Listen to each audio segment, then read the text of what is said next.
সন্ধ্যা নদী আমার ছোটোবেলা, আমার ডেট অফ বার্থ হিসাবে আমার 65 বছর বয়স, খালি ভাঙছে, কিন্তু তখন প্রাকৃতিক কারণে। আর বর্তমানে বিভিন্ন বালু খেকরা এখান থেকে যে দল পাওয়ারে আসে তারাই এখানে বালু কেটে আমাদের সাধারণ মানুষকে এতভাবে ক্ষতিগ্রস্ত করতেছে যা বলার মতো না। অনেকেই 3-4 বার এই নদী ভাঙনের কবলে পড়ে কারো সাইজ নাই, কারো আঙিনায় গিয়ে বসবাস করছে। চাখার ইউনিয়নের চাউলুকাটি এলাকা এবং সলিবাপুর ইউনিয়নের এই গোয়ালবেড়ি বাসার খেজুরবাড়ি ধারালি এলাকা নদী ভাঙন আমার পূর্ব থেকে নদী ভাঙন হয়ে আসছে এবং আস্তে আস্তে এক পর্যায়ে এই এলাকার 4টা শিক্ষা প্রতিষ্ঠান ছিল, যেরকম খোদাবাক্সা দাখিল মাদ্রাসা, গোয়ালবেড়ি সরকারি প্রাথমিক বিদ্যালয়, অন্যান্য বিদ্যালয়গুলো আছে। 5-6 বার স্থলান্তর করা হয়েছে। এলাকার জনসাধারণ এই নদী ভাঙনের ফলে মানবতার জীবনযাপন করছে। বান্ডেল থাকলে প্রতি সেনমানিতে টাকা বাঁচবে। বিকাশ সেনমানি বান্ডেল কিনে জিতুন প্রতি লেনদেনে। আগে আওয়ামী লীগের তৎকালীন সাধারণ সম্পাদক মালা হোসেন ছায়া সাহেব বালু উত্তোলন করতেন, এখন সদস্য সচিব বালু উত্তোলন করে প্রত্যন্ত বিপিন। সেটা আমি উপজেলা প্রশাসন, থানা নির্বাহী কর্মকর্তা এবং সদস্য সচিবের কাছে জিজ্ঞাসাও করেছি। তারা বলেছে বালুমহল পরিকল্পিতভাবে আইনের আওতা থেকে তারা একটা ডাক মহল দিয়েছে, যার ফলে সেই মহল থেকে তারা বায়ু উত্তোলন করে। এটা সরকারের পরিকল্পিতভাবে করা হচ্ছে, এটা আমরা ইচ্ছাকৃতভাবে করতেছি না, এটি তার বক্তব্য ছিল। আমি আপনাদের কাছে এই সরকারের কাছে জানাইতে চাইতেছি আপনাদের মাধ্যমে, যাতে করে আমাদের এই ভাঙ্গন রোধ হয়।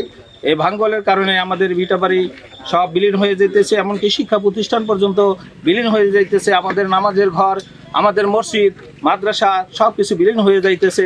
আমরা এখন দাঁড়াইছি যে আমরা খোদাবাক্সা দাখিল মাদ্রাসা পড়ি। নদী ভাঙ্গল অনেকবারই আমাদের এই মাদ্রাসা ভেঙে গেছে। নদী ভাঙ্গল এবার অনেক দূরেই ছিল, কিন্তু আস্তে আস্তে নদী ভাঙতে অনেক কাছে এসে পড়ছে। আমরা এই থেকে বাঁচতে চাই। খোদাবাক্সা দাখিল মাদ্রাসার ছাত্রী, আমরা অনেকবারই নদী ভাঙ্গলের কবলে পড়েছি। এবার আমরা চাই নদী ভাঙ্গলের কবল থেকে বাঁচতে চাই এবং এই প্রতিষ্ঠানে ভালোভাবে লেখাপড়া করতে চাই, এটাই আমাদের আশা। মূলত গোয়ালবাড়ি যারা আজকে যে শিক্ষার্থীরা, কারা আমি জানি না, কোন মাদ্রাসা তাও আমি জানি না, কারা মানববন্ধন করছেন তাও আমার জানা নেই। আপনি প্রথম জানাইছেন। মূলত বাণীপুরা যে 3টা স্পট বাড়ি, একটা হলো খেজুর বাড়ি, একটা হলো মসজিদ বাড়ি, আর তার আমার জানা মতে গোয়ালবাড়ি থেকে আজ পর্যন্ত কোনো বাড়ি উত্তোলন করা হয়নি। আর এখানে পিওনো সাহেব প্রেসিডেন্টের দায়িত্ব উনি আছেন। যখন আমরা এই বালির ব্যাগটা আনি, আমরা আগে স্পট নামতেছি আমাদের সীমানার থেকে যে সীমানা পিওনো সাহেব নির্ধারণ করে দিয়েছেন, যেহেতু প্রেসিডেন্টও উনি দায়িত্বে আর উপজেলা নির্বাহী সাহেব উনি, তার বাইরে আমরা কোনো বালি উত্তোলন যাইনি। যদি যারা আজকে এটা করছে, আমার মনে হয় এখানে আওয়ামী লীগের কোনো নির্ভর থাকতে পারে, কারণ কি এখানে বাংলাদেশে কেউ ক্ষমতা নাই বর্তমানে। আওয়ামী লীগের আমলে যাচ্ছে করছে, আমরা দেখি আমরা কোনো কথা বলার ভাষা ছিল না, বা বললেও তার কোনো প্রতিবাদ বা প্রত্যুত্তর পাইনি। বর্তমানে এর আগে আমরা যখন বালিকা আসছি গত বছর, আমাদের একটা ড্রেজার আমাদের যে লিড ছিল তার বাইরে দিয়েছিল। কি বা কারা খবর দিয়েছে, সাথে অনুযায়ী ওই ড্রেজার জব্দ করে নিয়ে আসছে। সেখানে আমাদের কোনো 50,000 টাকা জরিমানা করছে। আমরা সরি বললে 50,000 টাকা দিয়ে আমরা চলে গেছি। কাজী এখানে দাগ দেয় ইজারা, ডিসি সাহেব মানে এই ইজারাদার দেয়, এবং ইজারা ছাড়া যেসব স্পট সেখানে বালি উত্তোলনের কোনো সুযোগ নাই। আর যেন বলে যে বালি উত্তোলনকারীর কারণে নদী ভাঙন হয়েছে, এটা একটা ভুল ধারণা। এটা কিছু মূলত শিক্ষিত মূর্খ আছে না, তারা বোঝায়। যেমন মসজিদ বাড়ি, এরপরে যদি 5 বছর বালি কাটে, ওখানে যে পরিমাণ বালি আছে সেখানে এলাকার কোনো ক্ষতি হবে না।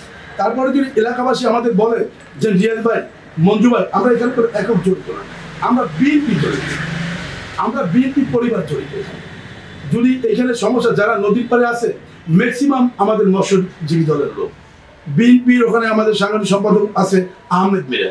কোনো সমস্যা থাকলে আমাদের ফোন করলে আমরা সাথে সাথে বলি যে তোমরা আমাদের নির্ধারিত স্পট থাকবে। আমাদের যে নির্ধারিত স্পট প্রেসিডেন্ট স্যার বলবো আমি, যেহেতু এটার দায়িত্ব পালন প্রেসিডেন্ট সাহেব, 3 সাহেব তো ভারপ্রাপ্ত আছে এখানে পোস্ট হিসাবে। যদি এরকম কোনো প্রমাণ আমাদের দলের নাম ভাঙাইয়া করে, আমরা সাথে সাথে তার বিরুদ্ধে সাংগঠনিক ব্যবস্থা নেব। এবং আমিও যদি এই কাজ করি, আমি আবার এখানে যারা আছেন, ঠিক আছে, আমরা জেলায় জুড়ে এটা জানে, আমাদের জেলা করে শাহিন ভাই ভালো মতো জানেন, টাইম টু টাইম আমাদের যোগাযোগ আছে। এবং আমাদের নেতা যে সরবি নামের চান্টু সাহেব, সে জীবনে যাবে না যে জনগণের ক্ষতি করে যায় বা অবৈধভাবে বিএনপি কর্মীরা কোনো অর্থ আয় করে।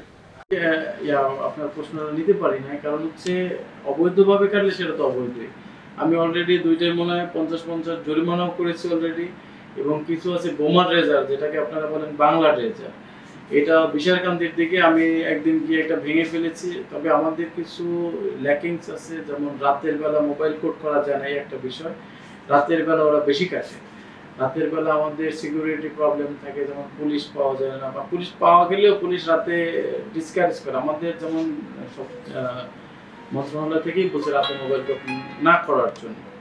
এক্ষেত্রে যদি আমরা মোবাইল কোড না করি বা আমরা না চাই, তো ওরা এই সুযোগটা নিয়ে থাকে।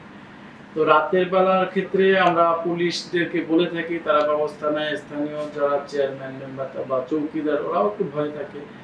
তো আমরা কিন্তু চেষ্টা চালিয়ে যাচ্ছি, আমাদের দিক থেকে কোনো ঘাটতি পাবেন না। এবং যেগুলো সরকারিভাবে ইজারা দেওয়া হয়েছে, ডিসি স্যার যেগুলো ইজারা দিয়েছে, সেগুলো আমরা আজকে একটা চুক্তি করেছি, আরো 2টা চুক্তি হবে, এবং সার্ভেয়ার গিয়ে সঠিক যে ডিমার্কেশনটা আছে সেটা বুঝিয়ে দিয়ে আসবে।